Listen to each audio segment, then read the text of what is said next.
Hey everyone, welcome back to Professor's Play, the show where you can get just a pixel of deep thinking with your mostly nonsensical video game discussions. I'm Professor Phil Chavot. This person laughing next to me is Professor Professor Brendan West, not John Adams. He's John Adams. If you're watching this, you can see me pointing. I appreciate it's a compliment, though. It doesn't. Wow, I'm sorry. Did you think that's a compliment? Okay, we are starting on the wrong foot today. I can't say that's harsher toward me or you. It's early. We all dislike it ourselves to a certain extent, but here we are. Yeah, right? we were late today because the episode generally this week because there was a bunch of snow where we live. Yes. Yeah. And for those of you that don't know, it doesn't snow here frequently or often, and so the entire world fell into chaos for about a week. Yeah, for about a week. At least. Yeah, and so we're just now pulling out of it. The snow is melting, the sun is shining, there's not a cloud in the sky, but we're having to get back into the swing of things. Yes, this whole snow has been just bringing our morale down. But we're here today for you, for the viewers. Here we go. So this week's show is our third episode on Hades, right? So the video game Hades. Ooh. Not hell necessarily, but also kind of. Yep. We'll be providing a review with full spoilers, so full spoiler alert for this game. The story and the gameplays, because you unlock more gameplay stuff as you go in. And it's interesting because we've all gotten to different points of this. So, like, I beat the game once. John has beat the game 1,000,000 times. Yep. He's played this game for 110 hours, ladies and gentlemen. And Brendan has played some of the game. Yeah. So we are in different stages of completion here, which we can talk about in our review and what that feels like, right, at different points. Because I definitely feel differently about the game. So we're going to talk about that. We're going to talk about our favorite parts, our less than favorite parts, what this means for these favorite and less than favorite parts mean for game design, and also, as is PP tradition, our Roselia, Ferro, thorn-Bud moment for Hades. That will come at the very end, along with our final score, so stick around. With all that being laid out, let's get into it. We already talked about how we're doing today, but do you guys want to officially do this part? Well, I feel like crap. Well, that's good. Wow, really bringing up the mood here. You're the one. Okay, you can't lead in and say, remember, oh my god, Miranda is super low. And then as soon as I agree with you, incredible audio content. Me. I can't wait to have to edit this to lower the volume for all these parts. You have to lower the volume. That's the beauty of podcasting. They expect it to be a little rough. I'm sorry, empathy. Why are you feeling like crap today? Oh, now you want to pretend. Now I would like to pretend I care. Yeah, on camera I have to pretend to care, but in real life we never ask Brandon this. That's very true. I mean, we spent the entire 5 minutes before the episode started with them completely berating me. We just keep him in a cage, mostly locked up in one corner of the university, and we let him out for this episode. Remember, this is going to be published, so I guess I can edit this out, but still. We are professors, legitimately. There's a segment of Creep Show actually that has like a very similar premise where it's actually like a Yeti that's been locked in a crate in a corner of the university for however long. Why? They never really explained that. to what end? Because well, I guess because it looks cool, so I want to do it. It's like, oh, it looks cool. Okay. Yeah, I'm gonna need you to get all the way off my back. Okay, that was a huge tangent. Here we come. We're back in it. Sorry, listeners and viewers, with an S, plural. So we're starting today. We're starting today with our progress report on our progress in Hades. Right. Yeah. So wait, I didn't get a chance to say how I was. No. How are you, John? I'm good. Thanks. Okay. This is what I have to deal with. I need like an undergraduate research assistant or something.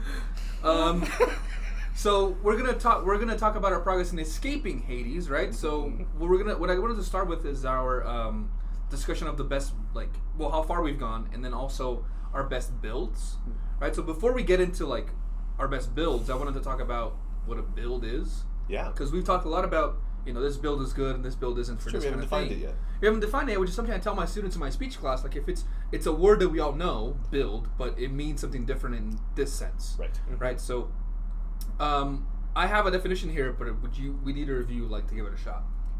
Yeah. So, John, I'm sure can fill it in with much better detail than I can. But in Hades, you have.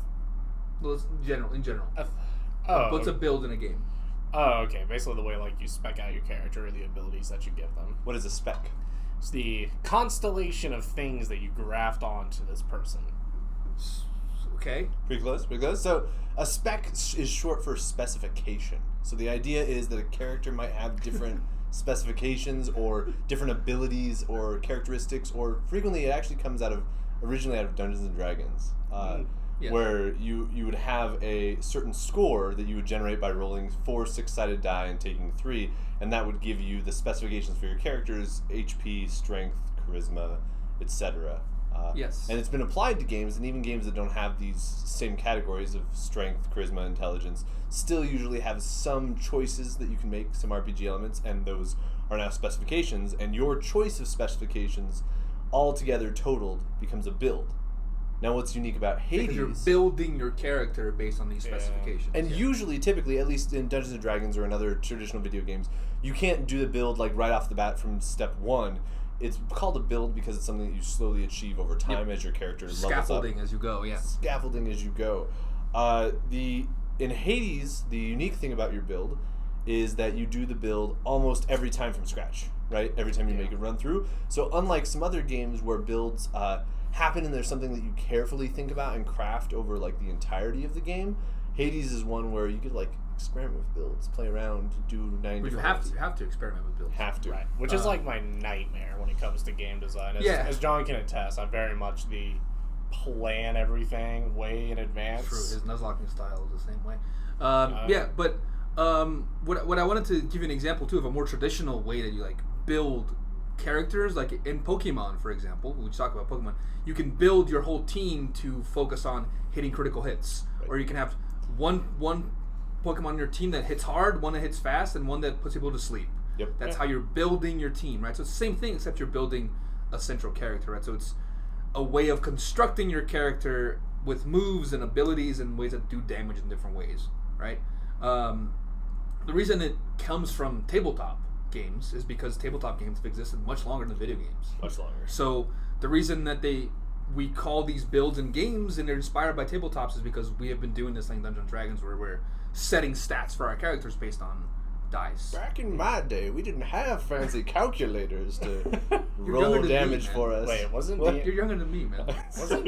Wasn't D&D invented in the 70s? Yeah, late 70s. Yeah, they had calculators. Right, but they didn't. They had Casio. Oh, the watch Yeah, one. they had the watch. Yeah. So you know they were cool. But yeah, in Hades, due to the random nature, mostly random nature, and we talked about this last episode about how we're trying to mitigate randomness, right? Right, With the that's boons and the stuff. point. Yeah, that's the point. But it's still largely random, so you're by necessity experimenting with new builds, right? So you're always trying different things, even if you don't want to. Points at Brandon.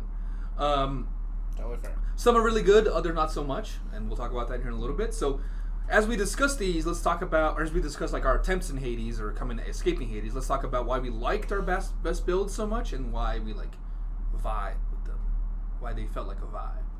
I think that's what kids say these days. Anyway, so let's talk about how many attempts we have done. I checked yesterday, I've done 30 attempts. Like, that's round number, 30 times, and I escaped hell once. Ooh, yeah, I didn't count. I'm guessing 12? Okay. I never escaped Hades. What was the furthest you got? Oh, come on now. I got through Tartarus once. Nice. Yeah, that's So you beat Meg. You beat the first boss. I beat Meg. Nice. Once. Yeah, she's got the winning record over me right now. Yeah.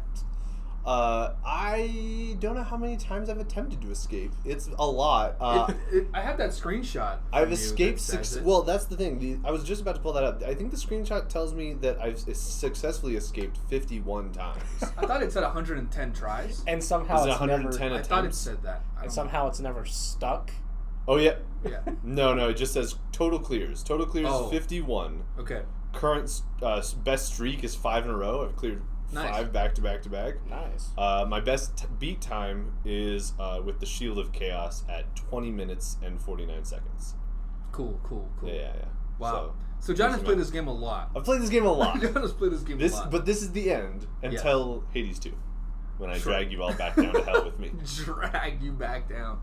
Just like it happens at the end of the game. Guys, I really like roguelikes. Yes. And dragons. We'll spoil the ending here in a little bit. But, so, John has beat the game with the hardest difficulty times 10, basically. Times 10. Yes. Yeah. Good for him. Which is the last of, like, the story elements that need to be unlocked. Interesting. Wow, that's a lot. So when I wrote this down, I hadn't beaten the final boss yet, but then I did it again. Then you did. I did. Oh man, because of the snow. Because of snow. So snow is good. Snow is good. I'll talk about that here. Oh, actually, I'll talk about that now. So my favorite build was the one I got to Hades the first time, because I had like we talked about this last week, or 2 weeks ago. So if you don't really get some of these names and how these perks work, I recommend like listening to the past one. I recommend that anyway. Yeah, our first episode is great. But so I had a Dionysus hangover stuff, and I had like a boon that made it stack more times. Yep. And then it also was increased attack. I had the Poseidon Dash with increased damage and rupture. I had Zeus Revenge damage. I had 2+ casts, so I could just embed 5 casts on people and do so much damage that way. Because I have the plus thing. Yep. And then I had like a weirdly good end game build without knowing it. Because when I started playing it, all the boons that came to me were not good. They were like restore more hearts via fountains, get more damage via fountains. Every time there's an armored enemy, you do more damage. And I'm like, okay, this doesn't help me right now. Right. But once I got to the end of the game, I had gone through like 6 fountains. So my base damage was like plus 30 at that point. Yep. And I got like a boost to attack with Ares. It worked. And if I had the rapid fire, I think I would have, because I had the bow. Mm-hmm. I think I would have been able to clear it, because the bow, the way it works is you have to like hold the attack button for it to fire. If you have the rapid fire perk, you hold the attack button and it fires 3 arrows like really fast. Yeah, or if you had one of the better bows. Have you unlocked the better bows yet? the blood things? Yeah, I haven't unlocked that. I haven't messed with that yet. Some of them allow you to rapid fire as a base. Rapid fire is great. So that was my favorite build, and I lost to Hades when I beat Hades, and then he refills his health bar. Yeah. Which is my least favorite thing in video games. First time that happens. Just breaks your heart. To me, it's the equivalent of you get to the end of a book and it's like, and you woke up from a dream, and you're like, no! Except for that dream is there to continually kick you. Yeah, because I'm like, if you're going to tell me this dude is going to revive, then just give me a giant health bar with 2 sections. I don't want the whole like, oh, did you get him? No, you didn't. I hate that. This is hell. I hate It's not supposed to make you feel good. I hate that. Right. But yeah, that's game design, though. So you want some foreshadowing. That's what I said. Yes, I would like some foreshadowing, and it kind of feels that way. But I'm like, come on, don't, like this game's to like refill health bars, and at least I think that whenever you do that, I think you should at least like you refill the health bar, and not only the moves change because they do, but it should be like when you refill the health bar, they take more damage because they're like trying to tough it out against you, but they can't. Or at least like something should change. Right? The moves change. There's this. It changes significantly. The moves change. It's just the health functions the same way. Well, I meant more like it has to feel like you've achieved something, right? Yes. So I feel like because it does. The change of moves has to be thematically tied to that. Like, I once designed like a D&D boss who was like an ancient vampire, but the idea was that once he took like a certain amount of damage. And like so, I would describe it as it was happening. Like his form was just slowly shifting as he took more and more damage. Because eventually, he could no longer hold like a human form. He turned into like a giant like monster thing, right? So I meant something like that, where there is like a tangible result to you getting rid of that first health bar. So you do feel like you've achieved something. He takes off his cloak, and it burns up, and then he gets really mad at you, and he says, "This won't be the end of you, boy." Yeah, and then he attacks differently, but. It feels like you're starting the boss fight over again. It doesn't feel like it's the second phase. Anyway, spoilers for those of you who haven't played Hades. When you get to the final boss, he will refill that gauge at least once, depending on how much stuff you put on there. He might do it a couple times, from what I hear. Yeah. So the final version of him, one of the abilities that you can get at the end of the game is to stack heat by like upgrading all the bosses, and they all get completely different abilities, new specs, everything. And his is after it drops for the second time. Then it refills for a third time. The entire arena goes dark, and you have to fight him in complete darkness. So it's calm. It's easy stuff. Yeah. But my best build when I beat Hades. John was just stuck on that for a while, which loser. So when I beat Hades, I had the reason I beat Hades is because I made it out the first time. When you make it out the first time, you can encounter Demeter. Yep, because after you make it out the first time, you see Winter. You meet your mother first. No. When you make it out the first time and you lose to Hades... Oh, you see Winter and then Demeter's like, wait, you're trying to get out? I don't really care about you, but here's some stuff. Because she's sad. Yes. So she gives you... Her powers are with, like, ice and frost. And her main thing that we agreed on, John and I, we talked about this before, is that you can use... So your cast is usually something like... You throw a ruby at people. Yeah, and crystal. Crystal. If it sticks, it does damage and sticks into them. But... For her power, it's your crystal hits them, but then also becomes an ice crystal that fires laser beams. Yes, and targets them. Wow. So if you throw out, literally one of the best moves. So if you throw out 3 of these, you're automatically doing passive damage to whatever you're targeting. Right. And I kept upgrading that. So like I was at like level 5 of damage. So it was like it was a lot of damage. And the reason I was able to do it is because I had this, and also because of Demeter. Demeter. I had the other crazy boon that she has, which is like if you have no more like extra lives left, you recover health every 0.8 of a second. Yep. So every time I was just dashing around, I was recovering health, and once I got that, I just found all the boons that gave me extra health. So my base health was 200, and any time I got hit, it would just recover by itself. Wow, so at that dropping point, crystals. Yes, at that point I'm just taking my time with enemies because I want to recover my health all the way up. Mm-hmm. And then I also had these things that like if my health dropped below 40% and then I upgraded it to 50%, I took like 40% less damage. Yep. So Hades hit hard, but every time he got me less than 100, I was recovering and it did way less damage. So when you beat him, when you deplete his health bar the first time, you get to the second part and he does this one move where he just stands somewhere and just fires laser beams at you in like a sun pattern type of thing. But if you have the crystals, he's just stationary in one spot. So you can just fire right back at him and dodge his rays. Mm-hmm. And you do massive damage every time he tries to do that move, which is supposed to do massive damage to you. Yep. Yeah. Those crystals are how I beat Heat 10 as well. Because as I said, when you get to the final version of Hades, you have to fight him in the dark, which is really hard because if you have been there before, you would know this because you've been there before.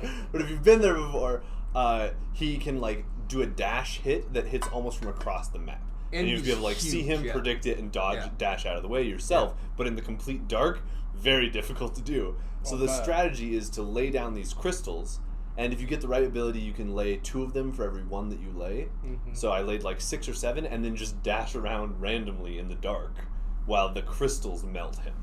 So you just have enough passive abilities out and about that you don't have to worry about him. You just have to worry about everything else that he's dropping. I also had Rupture from Poseidon, so I was like doing passive damage that way too. Right. But I feel like if I had no other boons, just the recover health and the crystals, I still would have done it. Yep. Because those 2 are that powerful. I was using the rail actually when I came out because it was like I usually use the weapon when I'm not trying to get out. I usually use the weapon that has the most darkness percentage thing because it has like an increase in how much darkness it gives you. But the rail, I think I am the best with the rail. I think I'm the best with the bow, and the rail's close. But then I also got the rapid fire on the rail, so you don't have to. The rail's a machine gun. Yeah, to be clear, just a straight machine gun, and you don't have to what is it? Ammo? Reload. You don't have to reload if you get the special. So I did that. It was a good time. I was very happy I did it because I was like, oh my god, I never have to play this again. Wow. Wow. Oh, Hades 2's a coming. Hades 2's a coming. If they change the things in my Badoo, then I'm good with it. Okay. So yeah, that's kind of the story of my playthrough. I kind of wanted to go through that. The Dionysus fountain boosts for the other one were great, and the one that actually made it, having the winter boons were crucial. Yeah. Without the only time I died in that game was to Theseus. I didn't die to anyone else. Yeah, because Theseus the Minotaur with that freaking shield, man. With the shield, yeah. The shield, because the crystals don't do much damage. So because you haven't made it there, the shield. The Minotaur, when you get to Elysium, you get the chance to fight the champions of Elysium, which Zagreus is really, really excited to meet because he's always heard these stories and myths about these wonderful champions. The Minotaur is actually super cool. Yeah, and you meet Achilles, of course, because he's your trainer, and so you get this sense that like Zagreus knows all of the Greek heroes, and Theseus is one of his favorites. And so he finally meets them, and Theseus is just a douche. Yeah. Just a really He's a Chad, man. terrible... He's like, halt, I will kill you. And you're like, oh man, could we be friends? He's like, I would never be friends with such a foul monster. I will defeat you every time you come here. And he's just mean to you every time. And the Minotaur's like, oh, hey man, you're a pretty good fight. Let's try it again. Yeah. Because the Minotaur just likes fighting you. Yeah. At one point, Theseus and the Minotaur get into like a couples quarrel over whether or not Zagreus and him are friends. And they even pseudo break up for a while, and at one point the Minotaur doesn't show up when Theseus is showing. That's awesome. It's really funny. But he's like, I can't believe you would talk to this cur. He's like, I mean, I think he's just here doing his job like we are. He's like, oh no, are you siding with him over me? Your oldest and truest friend? Which is hilarious, because if you know the myth of the Minotaur. I was about to say. Yeah. He murdered there's a whole lot of history there, which is interesting too. They're bros, though. They are bros. It's great, but they're really hard because you have to. The Minotaur does physical attacks and fights with a giant axe as he hops around the arena, and Theseus has a spear and shield and throws things at range, and so you have to decide basically which one of them to prioritize. And when each of them hit half health, they get extra damage, bonus abilities, and new things they do. So it's really bad to get them to half health at the same time. Yeah, because Theseus, like you, has the favor of the gods, so he can call on boons at some point. So he can use Ares and Artemis and all that kind of stuff. Yeah, it's hard, and the arena is not ideal. It's either. small. It's small.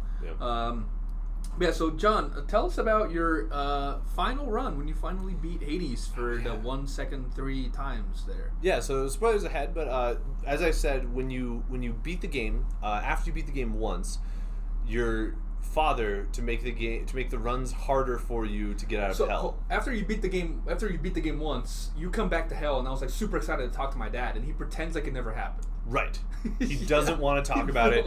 He's trying to hide it. Yeah. Right. As soon as you escape hell, as well, you go through Earth, and it's snowing. You meet Demeter, and then after that, you pass through and you meet your mom, Persephone, and you're so glad to see her, and she's glad, and you get just enough time to hug her once. And then you die because Zagreus cannot breathe mortal air and can't exist on the surface. It's real tragic. Rough. And then you end up back in hell. Yeah. And where Hades doesn't acknowledge you. And so you're like, what? Yeah. What is happening? And so you go up to Hades and you're like, let me through because my mom wants to see me again. And Hades is like, I don't know what you're talking about. Right. You've never come out. You've never been out of here. But then you get to so you get to try out again, which is you leave through a window. And when you get to the window, there's something else there stopping you, basically. Yep. What is it? The pacts. Yeah. Yeah, there's this pact of punishments, which is this scroll that says this will make the run harder for you. You can choose all of these things on the scroll. You could make the boons cost more from Charon when you buy them. You could make more enemies appear in every room. You have to do the whole run in under 9 minutes per level, which is a really pretty difficult one. Some gives them, but the main one is called extreme measures, and when you tick it up, it raises the heat by a certain amount, and it adds boss difficulty. But not boss difficulty through just making them more HP or more attack, because that would be lame. The game design here is really good, right? That too. So you tick it up by 1, and all of a sudden you're not just fighting Meg, you have to fight all the Furies. So you have to fight her sisters, Alecto and Tisiphone at the same time as well. If you tick it up again by 3... Alecto is the worst. Alecto's so really hard. She has a rage meter, and when because you hit Alecto, right? And then once you hit her enough, she gets angry at you. Yeah. And then she does, that Meg move that we don't like? Mm-hmm. She does that for a minute straight. Oh, God. But she's chasing you. She's physically chasing you with it. So because with Meg, sometimes you can dodge once and you're not going to get hit with it. With her, if you dodge once, she then hits you. Right. Because she's chasing you as well. 2 dodges every time. Yep. And then Tisiphone, who doesn't say any other words other than murderer. And murderer. Yeah. To you. And then she's got a whole bunch of special attacks. But actually, if you beat her, I think it's 30 times. On the 30th time, she says, and he gets really happy. He's like, Zagreus, my name? That's wonderful. And she's like, murder! And then she goes back. It's great. And then if you take the heat up by 3, you fight the Bone Hydra again. Did you get to the Bone Hydra? No. Okay. The second boss is a giant Hydra made of bones, a skeletal snake Hydra. Its other heads. Yes. As you're fighting it. And it calls double the amount of heads, and they all float and can move around the arena independently of being in the lava. Yeah. And there's different islands. And then the third one is Theseus and the Minotaur. And when you do this, Hades gives the Minotaur a golden set of beautiful armor and a giant golden axe, so he's much more powerful. And he gives Theseus a chariot that launches missiles and has 2 miniguns attached to the side. And you have to knock Theseus out of his chariot before you can down him. And the fourth and final is Hades, but Hades goes all out against you. So he's like, this is it. I've only used part of my power because I never wanted to like hurt you, which is a big plot point. But he says, I never want to hurt you, but I'm going to use all my power now because I think you can take it. And you have a final battle with your dad where you actually get a chance to like... Or several final battles. And he's trying real hard. And the first time you fight him that way and you lose it, you're like, I didn't know you could get any stronger than that. He's like, there's a lot of things you don't know about me, boy. So why is that a big plot point? The whole like I didn't know. Yeah, so we're gonna ruin the game. Yeah, spoilers. Spoil it. The people who listen to this, they know. Yeah, so at the end of the game, you get out of Hades once, you meet your mom, you go back. Dad denies it. So you go back to mom, and mom, all the way back up through, and mom says basically, you get a little more time with her this time, and she says, she tells you all the backstory. I was put here to hide me away because me and Hades conceived a child, you, and the gods must never know that it was me and him. Because if they... Persephone didn't know he was alive either. Because Persephone didn't know Zagreus was alive either. So Persephone thought Zagreus was stillborn. She went away to cry, and then turns out he wasn't stillborn. But the fact that they had a child together, because it angered Demeter and angered some of the other gods, was a terrible faux pas. So here, instead of the traditional myth, which we covered in episode 1 if you want to go back, we have Hades and Persephone truly in love with each other, but in sort of a secret tryst.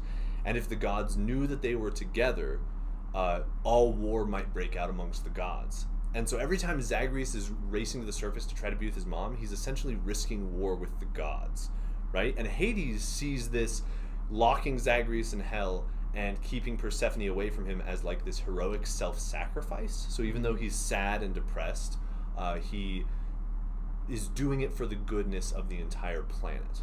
Because the planet isn't ready to sort of hear the truth of this relationship, right? And so what you do is you escape a few more times and you find out that Nyx has been helping you because she thinks that the gods, things have been far enough along and winter has progressed enough that the gods are sort of like ready to hear this truth if they do it carefully. And if the gods get to know Zagreus first as this person that's been escaping hell, and has been really nice to them. And has been really nice to them. Yeah. And so she's like, well, give them all nectar. You have to get all of your god relationships up to a certain level. And once we do, we will sort of reveal to them and have a feast on Olympus all together as a family. And so what you actually do is you unify the family, bring them back together, and the gods agree to allow Persephone to go down to Hades for 6 months a year. Oh, that's nice. As to be there. And so she does at the end carry back and forth, and it's fun because she spends like half the time there and you can talk to her, and then she's like gone for a couple of runs, and then she comes back for a couple of runs. But it's the other direction. It's not that Hades is keeping her prisoner for 6 months a year, it's that the gods have agreed to like let her be with them for 6 months a year. And so at the end of Hades, actually, Hades becomes like a warm, caring father again. Wow. And this is about like run 20 or something, right? Through. That Hades becomes a kind, loving father again. I did 30 runs, and he never did that. Oh, I mean, beat 20. Oh, beat 20 Once you beat it 20 times. times. Okay.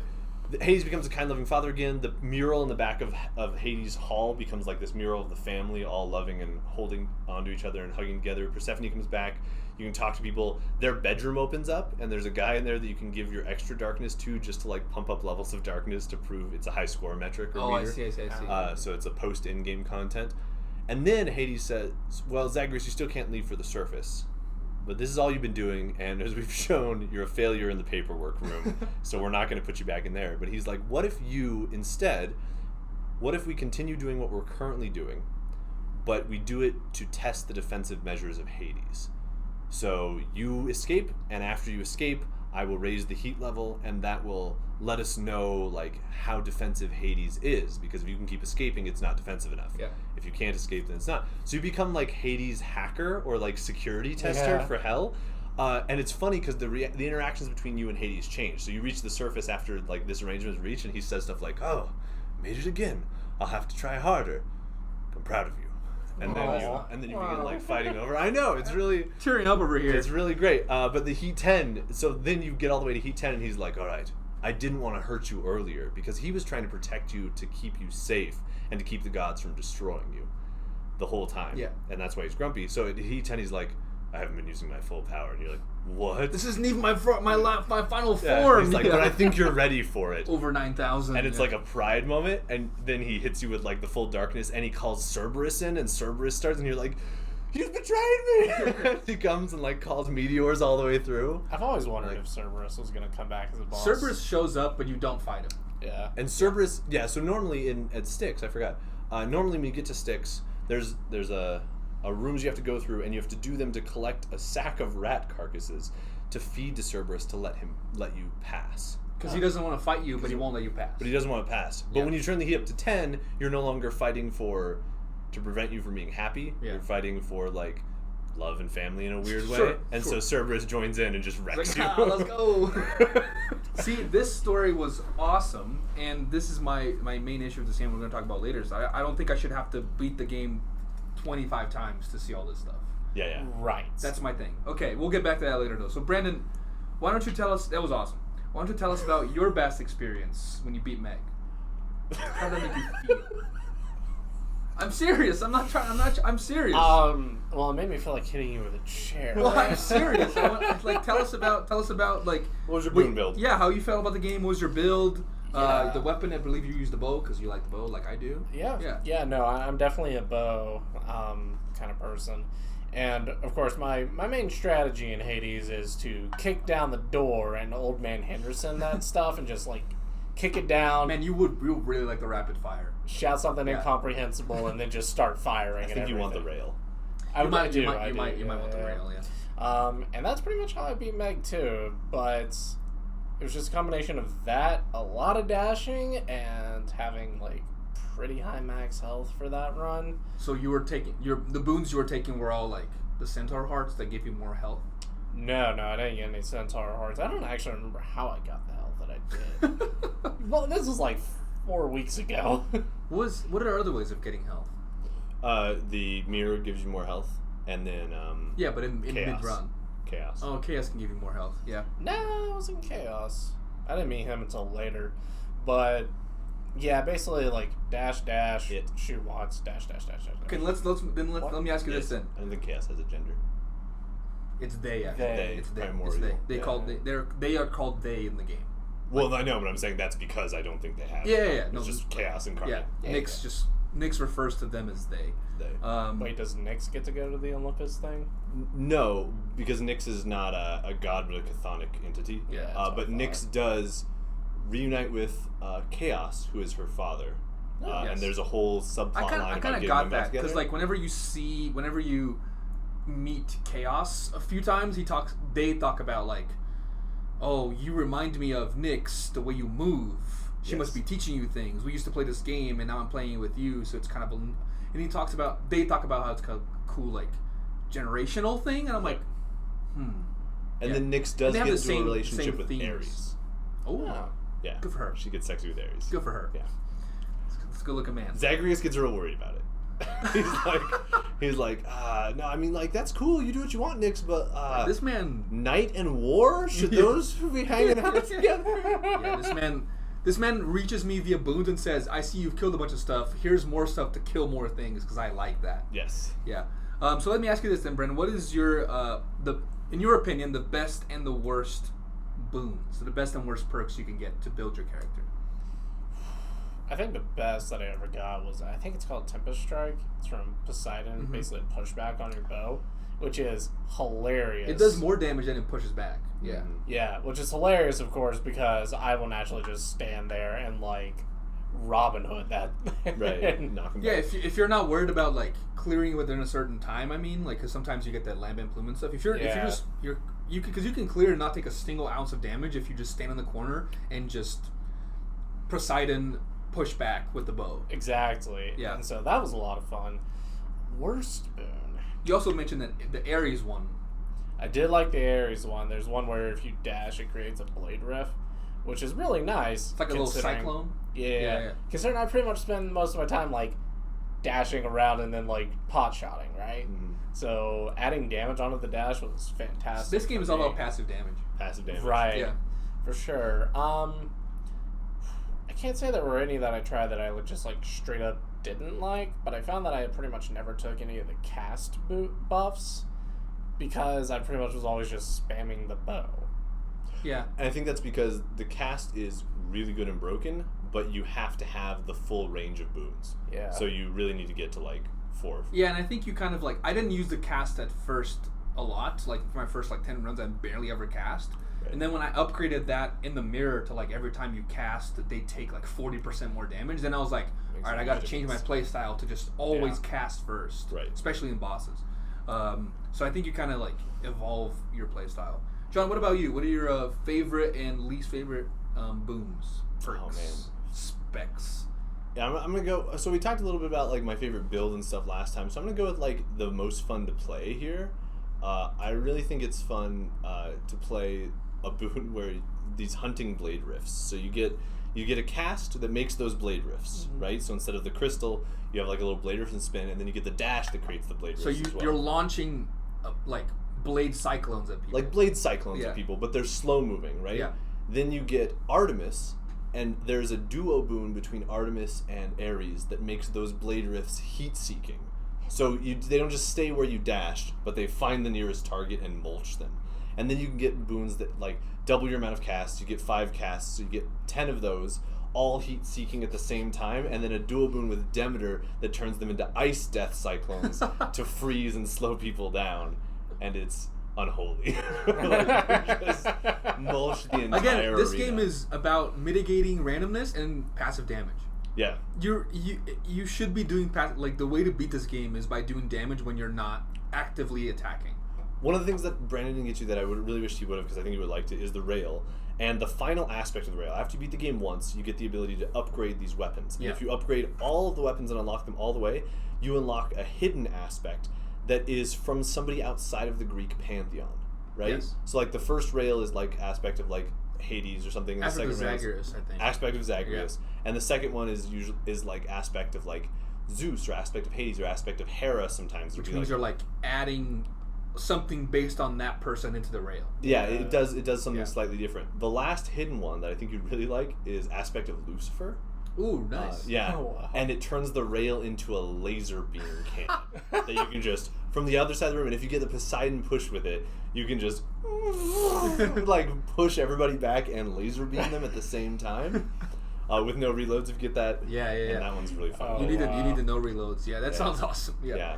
I will not be doing that because So, it will take too long. But it It sounds takes cool. a long time, but it's really Sounds cool. Wait, so Lucifer is now canon in Hades? So the hidden aspects are Lucifer.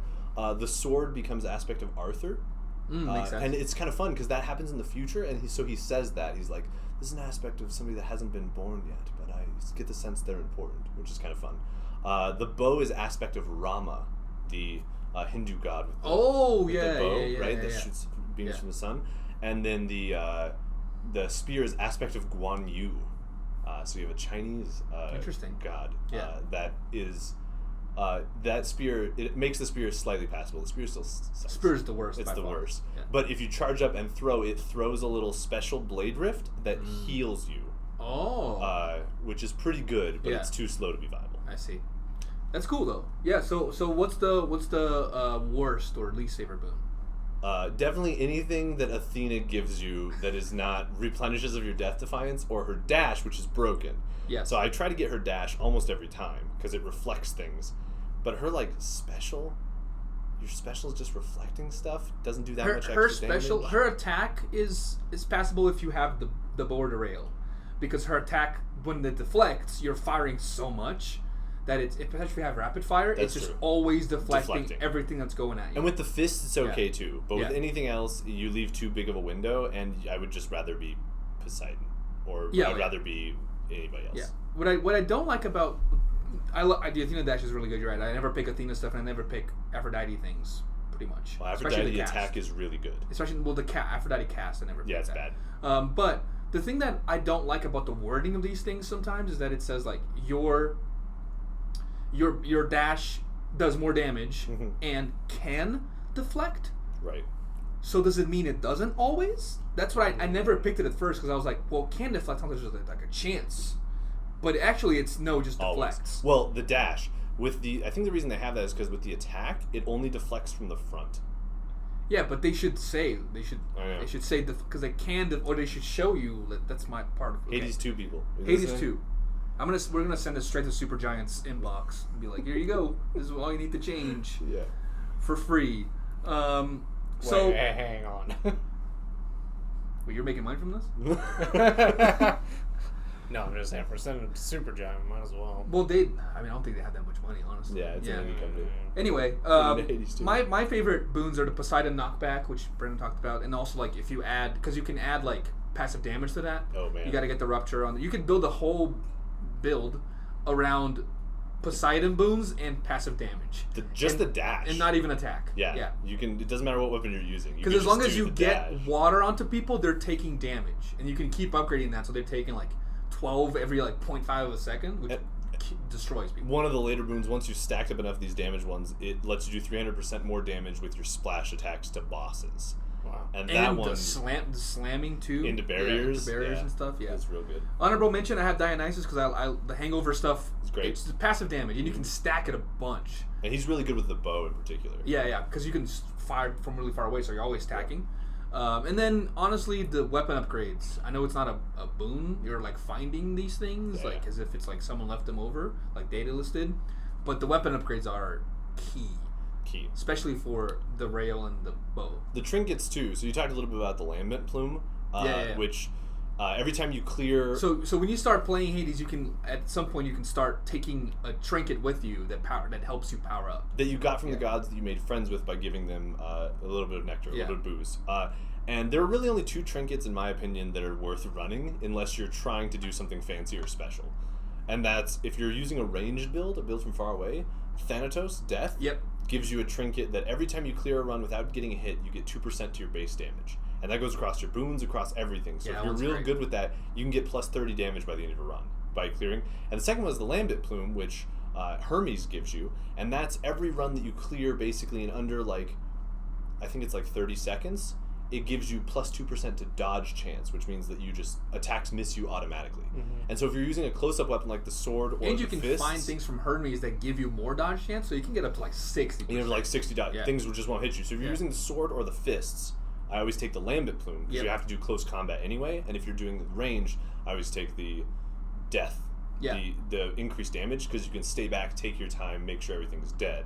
And those just by themselves double your chances of winning a run. Yeah, so when you clear a part of Hades or like one of the levels, you can change it. So sometimes like I'll start with like the I'll because I want to make sure I get Poseidon or Dionysus. I'll start with one of those, and then when I get to the second level of hell, then I'm like, all right, time to start doing more damage, basically. Well, and that's how you get those like super good duo boons. Is you'll like get the Poseidon boons you need that match with the other boons to get. And then you can take one of the because they give you items that make them show up. Right? Yep. The worst I put in here is Artemis, and hear me out. You don't know? Hear me out. Not because there's that one very specific thing with Zeus, and she has some heat-seeking stuff, which is good. Yeah. But her early game stuff, and by early game I don't necessarily mean like your first run, I mean like your first 2 levels of hell, are all like more damage and critical, and it's like critical chance plus 5%. And I'm like, that's cool, but there are much better things. In the first levels. Yeah. When you get to Artemis and Styx or something, she's like heat-seeking cast arrow that fires every time you do anything. Well, and those criticals stack because she has like make your attack do critical, and then she has another completely separate boon that is like critical and chances increased by 10, and then she has another separate one that's like critical increased by 200% damage, and then criticals are twice as likely to occur. And so I agree, at the beginning she's bad. Yes, but once you stack all those up. You have to stack. You have to stack. You got to do an Artemis. Because if you get an Artemis in the first and then you never see her again, it's almost useless. Moot. I had an honorable mention here. So any cast that becomes a blade or a bomb, I don't want because I do so much damage when I have casts in people. Mm-hmm. Except for the laser beam ice. That's Dionysus is usually great, but his cast is not good. His cast is not good. I never pick his cast. It's bad. And then chaos, just because of the cost. And I feel like sometimes the stuff, like, some of them are like, every time you do damage, you minus 5 hearts. I'm like, how do you even fight through a room like that? Well, you just have to use the other attacks. Because it's usually every time you attack, or every time you special, or every time you cast. I've seen some that are like, every time So every time you attack just means like the Y button? Just the Y. Oh, it's just your base see? attack. So you have to special instead for the next 3 rooms. Okay, this is going to be part of what I think should change about this game, but we'll get to that later. Yeah. But yeah, so if I do have the Chaos thing upgraded all the way, because that was one of the first things I had. So okay. So best builds, several ways of doing it, as you saw here. Yep. Several fun ways of doing it, several less fun ways of doing it. Like, yeah, sometimes you're just going through and you're like, all I get is like Artemis, Aphrodite, and then like a bunch of money, and I'm like, this is sleeping on so Aphrodite. bad. Aphrodite gives you the most damage increase of any of them. Aphrodite is the one that makes people weak. No, but her, like, where it says, like, makes people weak and increases damage, her damage increases the highest. I think so her stuff is great. Good. I just rather, instead of doing weak, doing poison or rupture. Rupture's better. Yeah, I just don't think she's as good as the other one. I don't think she's bad, but like I'm like I would rather have the other ones. Okay, so let's move on. So we had our favorite build, so how we play the game, and we talked a little about the story. Let's talk about the characters. So I'll start this one. I have our favorite characters here and why. So I have a few honorable mentions, but my favorite character is Thanatos because he's badass, and there's like a whole like. There's also a love interest. Exactly. You can romance him. And there's when you first meet him, he talks to Zag like he's really hurt that Zag is trying to leave without talking to him about it. Yeah. So I like him because there's like an intrigue there. He looks cool. He's like the god of death. If you ever watch Death Note, he's like a Shinigami basically. Mm-hmm. I like him as a godly character in general. I think his mythos is cool. He's also a really cool persona, and you guys know how much I love Persona. His mechanic is cool because he basically creates a room that you have to like clear, but if you beat him, he gives you a bunch of stuff. Yeah, you're like having a fiddling contest with death. Yeah, but the fiddle is death. Basically, he shows up and he's like, "All right, Zag. So you think you're so cool? Let's see if you can beat more people than I can." And his moves take a while to happen, but when they do, they kill everything on the board. And they're variable. So when you run a couple times, there are some days where he'll kill like 26 people, and some days where he'll kill 3. Mm-hmm. And at this point, I can beat him almost every time. But when you're first starting, there are days where you can beat him and you can't beat him. Yeah, I lost him once and I beat him once. Beat him twice. Excuse me. Yeah. But it's like a really cool situation where you're like it's not. It feels less like serious. Yeah. And also, even if you lose to him, he still gives you boons. Yeah. Right? You still get the regular boon for the room. You just don't get the bonus. I want to know more about a relationship with Zag, but here's the thing, man. I've done 30 runs. Okay. So, how many rooms are in Hades? 58 usually. 60. So 58. Yeah. So I didn't get to the end in all of those. Okay. So let's say I'm doing 40 rooms per run. Right. 30 times 40 is a lot of rooms. Yeah. Thousands I of have rooms. Run into Thanatos 3 times. 4 times. One is a predicted one because once you made it, I think past the Bone Hydra, he shows up. Yeah. For the first time, and then the 3 other times are random. So I've only seen 3 out of like 30 times 40 rooms. Right. Which is way too little. Like that's absurd. Like I shouldn't be only seeing this dude one every like 300 rooms or something like that. So that's my main complaint. Because I was like, I like this guy, and I see him, and I don't see him. Sad. I know he's a real busy man. He gets more common as the game progresses, but yeah, you don't see him as he's probably one of the hardest ones to track down. Yeah, so I always keep a Nectar with me, just in case. Yeah, just in case, and it never happens. I just like Sisyphus because he's so chill. He's the best. Did you know that Boldy gives you boons? What's up? Boldy gives you boons. So after you talk with Sisyphus for a long enough time, he convinces you to start talking to his boulder, who's a boulder with a face drawn in it named Boldy. And because you like Sisyphus, you're like, okay, hi, Boldy, how's it going? Sisyphus is like, see, it's good, Prince Ed. He helps you calm down. And after you talk to Boldy like 4 or 5 times, you can start offering Boldy nectar. You can pour nectar over the boulder. And if you pour booze on the boulder. If you do this like 3 or 4 times, nothing happens. You just pour it and go, all right, well, thanks. And then you leave. But if you check your boons after leaving, you get a 3% boost to everything called Faith in Boldy. That's amazing. It's like a hidden So Sisyphus is just like, he's eternal punishment to push a boulder over a hill forever and ever and ever. Yes. But he's so chill about it. Yeah, and he appreciates you because you're keeping Meg and Electo Tisiphone away from him. And later in the game, you free him from his punishment. Oh, nice. By going to the room and like messing up your dad's papers and doing it, and he still decides to stay with the boulder. He's like, you know what? I don't know. He's kind of like I don't know what to do now. He's like a reformed convict where he's like, I wouldn't know what to do with my spare time. This is all I. He's not a reformed Or convict. he's what is it called? He's broken. Yeah. He's got like Stockholm syndrome. He's broken, and also it's tragic because he's helping humanity, and then the gods broke him. Anyway, So I also like the Fury sisters because their dynamic like interests me. I want to know more about like why. Obviously, I know that Tisiphone's crazy, but I want to know more about like why only Meg is allowed in the house, and like what did the others do that like Hades was like, nah, you can't even come close to this part of my domain. I mean, have you met them? Yes, but I want to know like Electos. yeah, they're all crazy, but I want to know more about like their relationship. Yeah. And then also, man, I just gotta say the coolest dude in the entire game, easily, Karen. Oh man, did you get a chance? Did you ever borrow the 300 gold? No. I was hoping it would happen to one of you guys, but it didn't. On a random run, sometimes he will offer there's a 300 bag of gold behind him. If you walk up to it, it says borrow. I've never seen that.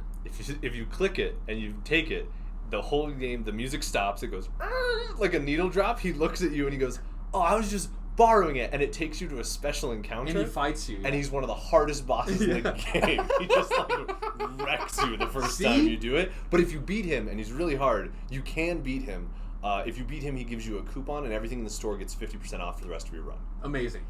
Yeah, I feel maybe I don't know if I've seen that one day, just like didn't notice it. I've seen a bag before, but it was like in the middle of the boons. No, so that's like just a hidden mystery boon. Yeah. This one is like always off in a corner, and when you go up to it, it says borrow. And that's why I told you in episode 1, I was like, and if you see Karen, you should borrow money, do it. He's a chill guy. He's the chillest guy. He's not. He's not chill at all. He's not chill at all. When you say something to him, he just like grunts at you, and Zag is like, all right, I'm just gonna. I couldn't agree with you more, man. I'm gonna back away slowly. But he likes you, and he is rooting for you. Yeah, that's it. That's pretty good. You find out later that he does like he is the one that puts Skelimachus, the skeleton, in your room to help you train. And also, even in Achilles' Codex, he's like, I tried to talk to this guy, and I couldn't because he's scary. But also, I feel like he serves a purpose bigger than anyone here. Yes. Which is wild to think about. Yeah, it's awesome. All right, Brandon. Your favorite characters? Ooh, okay. Well, as I said last time, Cerberus. Zagreus, of course. I love his sense of humor. Why Cerberus? Because he's a giant 3-headed fluffy dog. He looks like Clifford. He does look but a with bit 3 like, heads. He does look a bit which is like a compliment. He does look a bit like Clifford. Yeah. I will certainly give We you got that. like the foot tap when you scratch him. Yeah, and you can only scratch one head, and you even say at one point, like, you don't like when I scratch their heads, huh? And he's like, no. Yeah. Yeah, no, I always have to go pet Cerberus every time I go there. I hate when he's not there. I know, right? And the fact that his hair's all around the house, I like that. I'm never going to change that. You're not going to clean up his hair? No. I like the hair. Slob. It looks cute. Yeah, I do like Nyx as well. Maybe that's just because she's like the personification of night, which is just like a really cool concept, and I like the name Nyx. Mm-hmm. One of my professors actually had a cat named Nyx. Fun fact, Nyx is also a huge character in Persona 3. Yeah. Phil's already on that advertising. We're ready for it. John, what about you? Man, there's so many. Who did I put down? You put Redacted. Oh, yes. Redacted. Yes. Because, and this was where we got... Redacted is Hades. We got talking about it a little early, but this is where, if you guys didn't get to it, I was going to tell you about the end of the game. Because Hades has the most character progression throughout the game. You start out and you think he's just an asshole dad. Yeah. Right? And then it turns out that he is a grumpy, salty... He is that, but for a good reason. Yeah, and he's like, reminds you of like those old people that were like in World War II that are grumpy and don't want you off their lawn, but when you get to know them, it's because that they've like done nothing but work at soup kitchens for 60 years and they've seen the hardship of life and they're trying not to hurt you. It's that relationship, and I love the... Because he did go to World War. He murdered his dad. He murdered everything. Yeah. He's been through... And he's the only one with a job out of his 2 brothers that are just out there raping people. Yeah, awful. And I really like the inversion that they did with the myth, where Persephone and Hades truly do like love each other and are incredibly close in this, and they're sort of like kept apart, and so he's making this sacrifice. Every character, I don't know if you figured this out, has 3 animations, roughly. They have one that's like just regular talking to you, they have one that's like mad and angry, and they have like a soft one, right? And his and Meg's, for completely different reasons. Okay. Are real fun to encounter. But his soft emotion is great because he like turns his head to the side and you can see he's like trying not to show emotion. And I just really like that about him. I think he's a really deep character. Yeah, it's cool. I also think that like the subversion of the myth of like Hades wasn't the bad guy. It's like the other gods keeping him away, and it feels like Hades is the bad guy because it, like we talked about this in episode 1, like of Zeus, Poseidon, and the other big name gods, or all of them. He's the only one that actually understands what mortals go through because he's seeing the people that come and they complain to him and all this stuff. So he understands like their lives are important, whereas Zeus and Poseidon are just like they appear and disappear and then another one appears and that's it. I don't care about this, right? So even when you beat the game the first time, Nick says like, go enjoy your time with Persephone as a mortal does, right? With it's finite, which is interesting because they get it down there. But those gods, the ones that want you to party with them, they're just like, hey, Zag there, man. Zag, man. Here's something to make you kill people faster. And you're like, cool. Yeah, I mean, when you're a god, you don't have an understanding of stakes. You don't. Yeah, we talked about this, the whole, like, Cthulhu myth thing where, like why are they so, like, why are those gods so mean to humans? Because, like, they don't care. They don't even understand enough to care. They don't even know what caring is. Right. Yeah. There's you guys ever watch Supernatural? Yeah. There's that line where when Death meets Dean and he's like, imagine if a bacterium sat across from you and started getting snarky. Yeah, we talked about this. It's like I saw this on Reddit once, I'm not going to take credit for this, but it's basically like, if you're in your house and all of a sudden you hear some tiny chanting in your kitchen, and you walk in there, there's a coven of ants, and they're all chanting like, oh, great one, bring us food, and you're like, all right, okay, I'm not doing anything, so you just like throw a piece of bread in there, and they're like, oh my god, God exists, all this stuff, and then like 2 days later, they're like, one ant comes around and it's like, hey, God, please help me be with the one I love. I want to be alone with her. And you're like, all right, so you kill every other ant. And then you're like, oh my god, at what cost? And you're like, well, this is what you want. I don't know what to tell you. Right? You're just ants. It'd be fine. You'll be dead in a couple minutes anyway. Yeah, so that's kind of like what it is, right? So they don't really care, but the Chthonic gods, they understand. Yeah, and Hades does too to a certain extent, which is really nice. I also like the fact that Hades, all this like cruddy environment and creepiness about his house in this version is played off as like a sort of depression. Mm-hmm. Because after you meet the mom and you put enough treasure in to upgrade, the house starts to get like warm and like you can put a disco ball in the lounge. Yeah. And like there's all this like life that comes back to the place because this wrong has been rectified. And so he's grumpy, but he's grumpy and angry because he's depressed because he's putting his job and the world before his love, which is an admirable quality. Yeah, and I think it's a depression and also like the house has to look like this because we are hell. Right. Like they shouldn't walk in here and be like, oh, what a warm environment. But I think that was part of the depression, right? It's like him justifying this scenario. Yeah, and Zagreus kind of has to teach him, no, we can still not hate each other all the time. Yeah. And not Hades each other all the time. Not Hades each other. I'm sorry about professors learn not to hate each other. Wow, that's good. That's good. Oh, Hades other. Okay. Yep. Come on. You're adding too many sounds to it, right? Hades, I like Hades other, but I can't put that on the title because it's not Hades other. Yeah. Okay. So what we're gonna do now is we're gonna move on to like our. So if you guys are familiar with the rosebud thorn thing, where you have one thing you like, one thing you didn't like, and one thing it's blossom that you want to see improve, right? Yeah. In Professor's Play, because we're all about video games and we love Pokemon to a extreme degree. Yes. Pokemon professors. True. We have established that. Go watch episode 4. Yeah. But here we do Roselia representing the rose, Ferro thorn representing the thorn, and Badu representing the bud. So who wants to go first with their rose, bud, thorn? Not in that order. Thorn, bud. Brandon, would you like to go first? Well, I'm trying to remember what I actually put. So for my rose, I put the voice acting. For your Roselia. My apologies. My Roselia, I put the voice acting, which I still think is completely phenomenal. I really think the voice actor for Zagreus especially did a fantastic job. Real fun fact. Yeah. Voice actor for Zagreus and voice actor for Skelly, same guy. Talented dude. Yeah. Yeah. I also love the incorporation of Greek mythology, and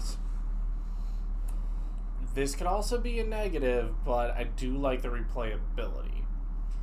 not in the game objectively has a lot of replayability. Yeah. Yeah, you can see where I'm just fanning these flames. Yes. My Ferro Thorn, this was really tough because honestly this game just didn't strike me. Now, admittedly, I think it just came along at the absolute worst time in my life for this game, because it came along at the exact same time that I was having cravings to play some of my favorite games that I hadn't played in a while. So it had to compete in a way that was just completely unfair. So your thorn is that it's not one of your favorite games. Shame, clang. Shame, clang. Okay. Bring out your dad. Alright. And then my Budu is that, again, and this traces back to the voice acting, is that this game is really funny. And it's way really better written than any other game. And even these games that I'm playing instead are not. No, the writing is. No, the writing is it's not in the same league by any stretch. And so when it came to giving the game a score, I think objectively I have to give it at least an 8 out of 10. I think it's great. It's just I haven't gotten super invested.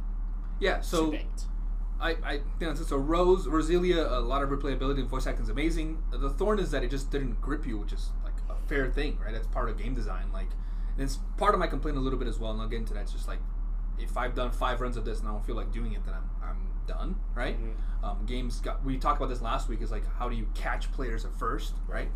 And then Badu is, the game's writing is hilarious and also very good. So I appreciate your unbiased 8 out of 10. I will go next because John likes the most, so he can give us a finishing, a high note. And a high note, yeah. So I agree with Brandon. My Roselia is the voice acting because it is amazing. So the voice acting and the writing go hand in hand, right? Because the writing is really good, but then the actors they were working with great material, but they do a good job at bringing them out. The Zag actor is great. Dionysus actor is great. Meg's voice actor is great. We'll leave it at that. And yeah, some of them do multiple roles. Zagreus is this cool, not teenager, but young 20s sounding voice, but rough. But then Skelly is this absurd voice, and I would have never guessed they were the two people. And shout out to my girlfriend who found this out. Because we were I was I feel like I know Zagreus' voice. And she's like, oh my god, he's also Skelly. It's what? Yeah. All right, boy. Yeah, Skelly sounds like a pirate, but also a jokey pirate. It's hard to describe. A clown pirate. A clown pirate. Yeah. And then the polished nature of the gameplay itself. The gameplay with every weapon feels intuitive. Even the spear doesn't feel good, but it feels not good because they're trying to make it feel like a spear. It feels like a spear. So each weapon has a lot of depth and things you can do to it, which is great. So Roselia, voice acting, polished nature of the game. From everything, including the weapons, especially the weapons.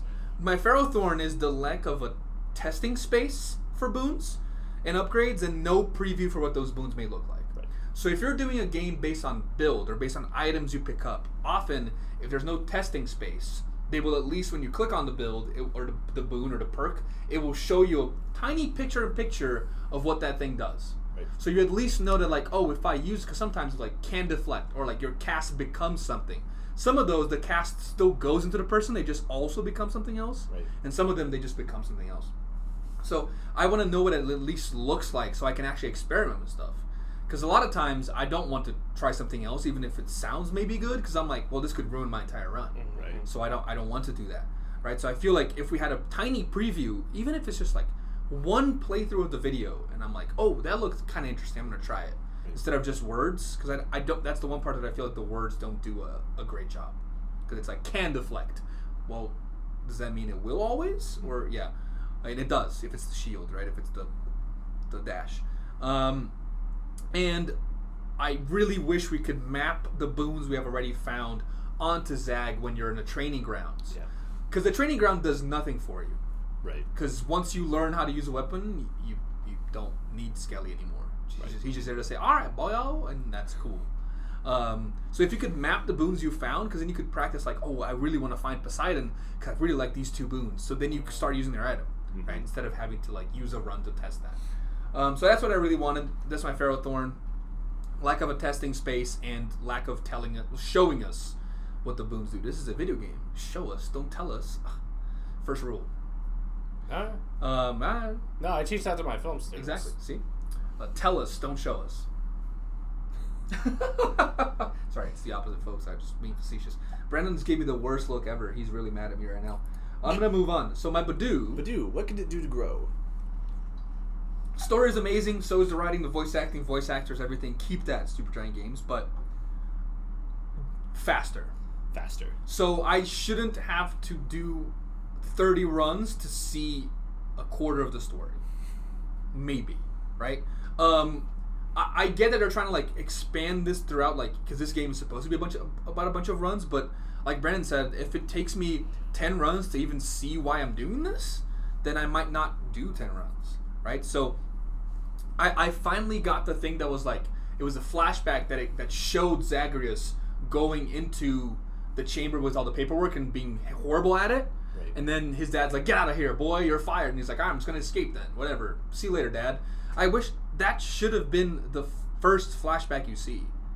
If I could ask them a question, I would like to know why that wasn't. Yeah. Because that one was be so easy to make the first scene. Exactly. They must have done it intentionally. Yeah, and I want to know why. I think it's because they're trying to add mystery by you piecing the story together, but they do it too much. That's my one gripe at the game design, is that they're trying to do passive storytelling and non-linear storytelling, which is cool, can work, but you have to do it. The dots are so far apart. Increase the pace just a little bit. Increase the pace and approximate the dots, right? Each story beats are like 17 runs apart. Yeah. They should be 3 runs apart. So, and I also think that like you have to give gods too much nectar to see things. If nectar was more common, or if there required less nectar, same kind of thing, right? The dots need to be closer apart. So these things should come sooner, especially as this game has a lot of post-claim content. So we don't need the story to be at that point. So that's the one thing I want. The story is so good, I want more of it. I wish I had seen it without having to have you tell me about it. Yeah, although you did a wonderful job. Thanks to our listeners out there. But I wish I could have seen more of it. So my final score... Tell, don't show.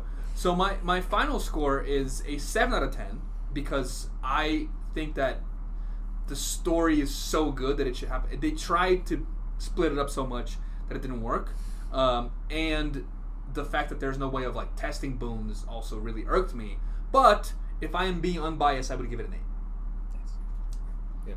John, what do you got? Yeah, so just to make sure I don't recover the same points, Rose was... My Roselia was... No, mine. What was my Rose? Oh, sorry. Roguelike being good. Oh, yeah, so it was...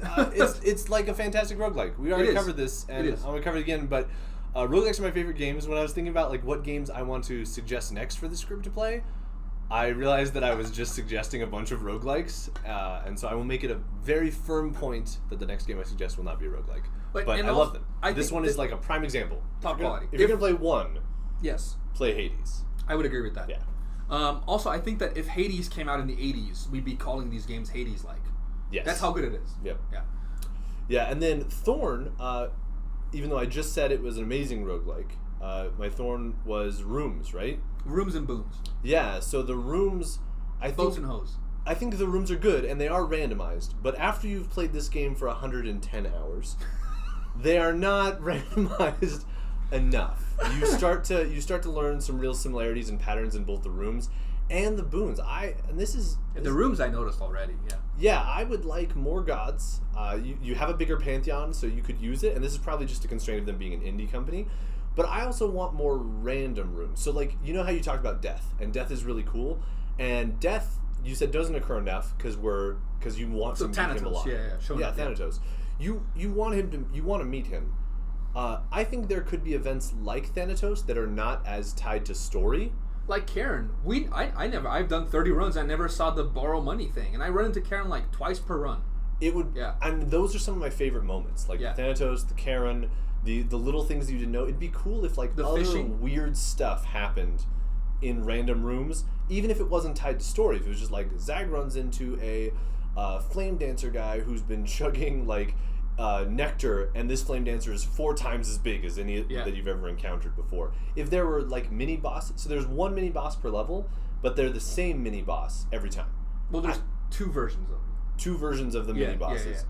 But it would be really cool if, like, at the mini boss stage, you had like 20 different variations of events that could happen. Yeah. And if you ever played a game like Gloomhaven, which is a board game, they have that kind of stuff. They have a stack of huge cards, and you just don't know what's going to happen when you get to this stage because it could be anything. Gloomhaven is often voted like one of the best games of the year every year. Yeah, one of the best. So if you like tabletop games, you should check it out. Frosthaven just came out. It's great.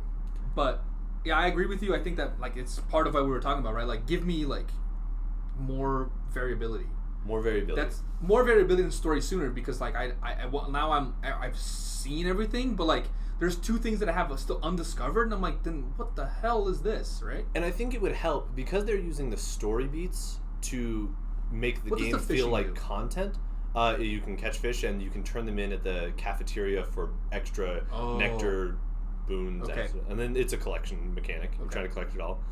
But I think because they're trying to use the story beats to extend and pad the length of the game, basically, if they shortened it, I think Supergiant might be concerned that they don't have enough content. And I think I would agree with you. What they need to do is shorten the story beats and condense them so that you encounter them every time much quicker. And then fill that extra space with random one-offs that don't affect story. Yeah. That are just like... some drunk dude. Yeah. Or, hey, you just encountered a crazy bone snake whale that you've never encountered before that has no beat. You don't have to give him nectar. There's no reason to go back to this. But just as a one-off, it's fun. I think one-off encounters would add a lot. Yeah, I agree with you. That's good. All right, what about your Badoo? And the Badoo was... Animations. Yeah. Oh, yeah. So I think the animations are great. They're really clean. What do you mean by animations? So the actual drawings on the game, and the drawings especially around like attacks, right? They're very clean. They're very well done. Very professional. But I would love to be able to like move the camera, see more of Hades, have more things drawn out, and especially in character animations. So where like Zeus is talking, like the visual novel aspect. The visual novel aspect. They've got 3 emotions per character just about every time, right? There's no reason now that we've given Supergiant a crud ton of money that we can't have 5, 6, or even if we got real crazy, a moving animation. Ooh. That would, and that's why it's a Badoo, because I understand that as an indie company making one of your first games, this was done as a cost saving measure. But now we got some money, so the Badoo, the thing to grow next time. I feel like they went with like... make some cool stuff. We're going to have 3 animations, and we're going to have 10 to 12 gods you can get boons from, but they're going to be real deep. Yeah. And that's kind of, they went like, they pushed all the chips at the table to real deep. That's why it takes so long to get to know all the gods, because they have a lot of interactions. So I feel like they could have shortened that and added a few more, like we were talking about, more gods. Yeah. And one of the advantages of using a pre-made character in an RPG instead of using a build your own character like we talked about last time is pre-made characters means that you can do really cool cutscenes. Yes. Because you know what they're going to look like, you know what they're going to move, you know what they're going to attack, and if the story is pre-planned, you even know what weapon they're using. And so there's some opportunity to do some like really, really cool hell-based Dante's Inferno style like cutscenes, and in animation. In anime, you could make those amazing looking. Yes. Right? And they clearly know they have people in there, or they know the people to outsource to, because their animations are really, really good. The artists are amazing. So they can do this kind of stuff, right? Yep. So I agree. So Badoo, place to So go. our 3 Badoos that we'd like to see in Hades 2 Pandora's Box. Yes. Welcome to Pandora's Box. I just made that up. That's not what it's called. It's not what it's called. Supergiant. If you want to use that, that's trademark now. So, our Badoo we want to see in our game, I want to see, story shortened so we encountered it more times. Condensed. Yeah. We want to see more character animations, and then we want to see continue with the writing and the voice acting. Mm-hmm. So that's what we want to see next. Everything else, you guys are good. Great stuff. So our scores were, John gave it a 9. A 9 out of 10. 9 out of 10. I gave it a 7. Brendan gave it an 8. That's an average of 8. That's easy enough. Even I can do that math. Yeah. So 8 is still pretty good. Again, this is a game that I would have played at some point. I think I would have enjoyed it. Maybe not as much as playing with you guys. No, you're welcome. Yeah. Yeah, I know. There you go. Tears. But if even this isn't your kind of game, go check it out, because it's really well made. It's funny, and the gameplay is objectively very good. Yeah. And if you are a roguelike person, you haven't played this game yet, I don't understand how, but you should do it like right now immediately because you're gonna love it, like John does. If you can put more than 110 hours into this game, shoot us a comment in 110 hours, and we'll talk about it. We'd love to. We'd love to see it. But yeah, so there you have it, folks. This is our review of Hades. We're not necessarily on the same page about how fun the game was. We all enjoyed it to a certain degree, and we all agree that it's extremely polished, and the writing and all that everything is like they're hard to improve on the things that are already in the game. Everything we ask for is like add this, right? Our official Professor's Play recommendation is if you like roguelites, you should be playing this right now. Yep. If you don't like roguelites, you should even test it out because it's very, very polished, right? So finally, we'll end today by announcing that for our next series, speaking of coming up, really popular games that everybody has played, cult classics that I have not played, neither has John, and neither has Brandon. So this will be our first game that none of us have played. It starts in 2 weeks. 2 weeks. Will be Portal. Portal. We're doing the Portal series. So we're doing 1 Portal. and 2. We'll see. The plan is, let's see how it goes. But our plan is to do 2. Yeah. So that's why I put up the Portal series. But let's see how we're gonna play the first one. All right. Yeah. Let's see. Maybe it's really difficult. Maybe it's really difficult. Yeah. But our plan is to do both. So Portal was a classic. I call it that because it was also an indie game that kind of took off. Yeah. Right. An adventure puzzling game that you solve puzzles by, shocker, creating portals. Yep. With a gun, like literally like teleportation portals. Yeah. So we're gonna get to that in a couple weeks. We're gonna explain what Portal is, why we're playing it, all this kind of stuff. But we wanted to thank you again for watching or listening to this week's Professor's Play, the show in which you can get just a pixel of deep thinking with your casual video game discussions. Make sure to leave a review or a comment wherever you're engaging with us. We really appreciate it. Also, we are in Google Podcasts, we're in Stitcher, we're in Apple Podcasts. Wherever you get your podcasts, we're there. Coming up in this world. We are there. We're like coming up like Hades. 8 Mile, bitches. Started from the bottom, now we're slightly above the bottom. And also on YouTube, of course. So please check us out over there, leave a comment, review, all that kind of stuff. But yeah, that's it for today. I'm Professor Phil Chavot. He's Professor Brendan West. And he's Professor John Adams. And together we're professors who play video games. And we'll see you all in a couple weeks.